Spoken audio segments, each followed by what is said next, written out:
GHQ हमला case में अहम पेशरफ सामने आई है। रावलपिंडी इंसदाद दहशतगर्दी अदालत ने बानी और फवाद चौधरी की अदालती कार्रवाई की। CCTV फुटेज हुसूल की दरख्वास्तें मुस्तरद कर दी। मजीद जानेंगे डॉन न्यूज के नुमाइंदे ताहिर नसीर से। ताहिर, अदालती कार्रवाई के हवाले से अपडेट कीजिएगा।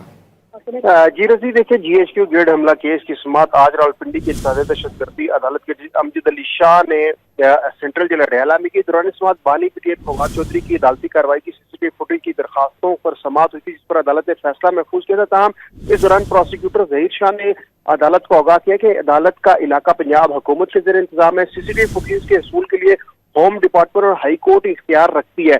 अदालत ने दलाइल सुनने के बाद बानी पीटीआई और फवाद चौधरी की जो अदालती कार्रवाई की CCTV फुटेज हसूल की दरखास्त थी वो मुस्तरद कर दी, जबकि GHQ हमला केस में 2 मुलजमान आसिम और सिकंदर को इश्तिहारी करार देने की कार्रवाई शुरू कर दी है। और मजीद जो केस की समाअत है वो 6 जनवरी तक मुलतवी की है। इस दौरान एक मजीद मुलजिम के ऊपर भी फर्द जुर्म आयद किया गया है।